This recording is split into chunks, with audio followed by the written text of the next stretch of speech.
Breaking.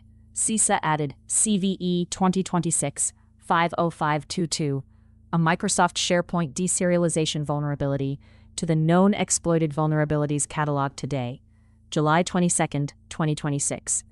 Federal agencies have until July 25, 2026, to apply Microsoft's mitigations under CISA direction. So this is a 3-day clock for government networks and a strong signal for everyone else.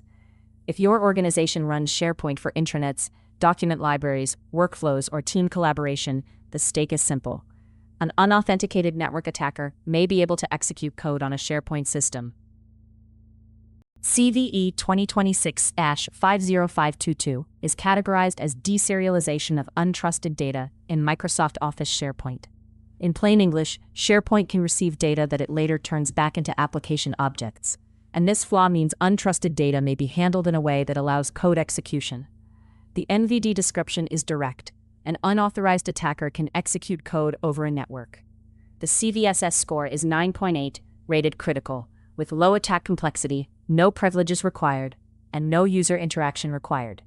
That combination is why defenders should treat exposure as high risk, not as a routine application bug. CISA's KEV catalog is not a watch list for theoretical issues. A KEV listing means CISA has evidence that the vulnerability is being exploited in the wild. Today's edition says defenders should assume real activity exists and move from assessment to action. The ransomware field is listed as unknown, so do not overstate this as a confirmed ransomware case. But unknown is not reassuring. Remote code execution in SharePoint is valuable to many intruders because the platform often sits near sensitive documents, identity integrations, and business workflows.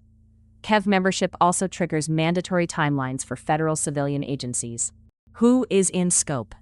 Any organization running Microsoft SharePoint should check immediately, especially internet-reachable farms, hybrid deployments, and systems that support partners or remote users. SharePoint is common in enterprises, universities, state and local government, healthcare, finance, and federal environments.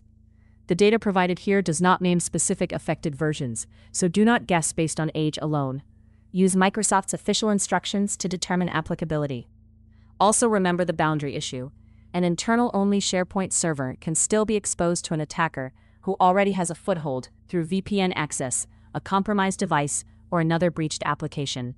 The real-world danger is control of the SharePoint server process or the underlying application context. From there, an intruder may be able to read sensitive documents, alter content, stage persistence, or move toward connected services. SharePoint often stores legal files, contracts, HR material, engineering plans, and executive communications. It may also connect to identity, email, storage, and workflow systems. That makes code execution on SharePoint more than a web server problem. It can become a data exposure problem, an integrity problem, and an availability problem. With CVSS confidentiality, integrity, and availability all rated high, this is a broad impact issue. Start with your asset inventory. Identify every Microsoft SharePoint instance, including production, test, disaster recovery, and forgotten servers. Confirm whether each system is reachable from the internet, reachable from partner networks, or reachable only internally. Then compare each instance against Microsoft's advisory and mitigation guidance for CVE 2026-50522. Do not rely only on a vulnerability scanner result if the scanner has not been updated for this CVE. Check patch levels, build numbers, and configuration state. If you cannot confirm a SharePoint server is remediated, put it in the at-risk bucket until proven otherwise. Action now means apply Microsoft's mitigations in accordance with vendor instructions. For federal civilian agencies, the KEV due date is July 25, 2026. That is the anchor.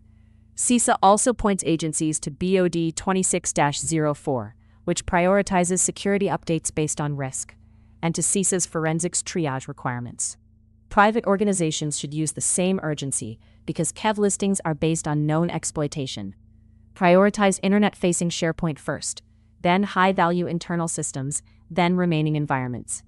If patching cannot be completed immediately, apply vendor-approved mitigations, restrict exposure, tighten access paths, and document temporary risk exceptions with an owner and deadline. Detection should focus on signs of abnormal SharePoint behavior, not just one indicator. Review SharePoint, IIS, Windows Event, EDR, proxy, and identity logs around today's KEV edition and before it. Look for unexpected child processes, unusual service account activity, changes to SharePoint content or configuration, suspicious file writes, new scheduled tasks, unfamiliar web artifacts, and outbound network connections from SharePoint servers that do not match your baseline. Preserve logs before rotating them. If you find suspicious activity, follow your incident response process and CISA's forensics triage requirements where applicable. Treat a compromised SharePoint server as a possible data access event, not only a malware event. Recap. CVE 2026-50522 is a critical Microsoft SharePoint deserialization vulnerability, scored 9.8, and CISA added it to KEV today, July 22, 2026. The federal remediation deadline is July 25th. Known ransomware use is unknown, but known exploitation is enough to act. Find your SharePoint systems, confirm Microsoft guidance, patch or mitigate, and monitor for signs of compromise. This was a defense-only rapid response from the Daily Ranked CVE Brief.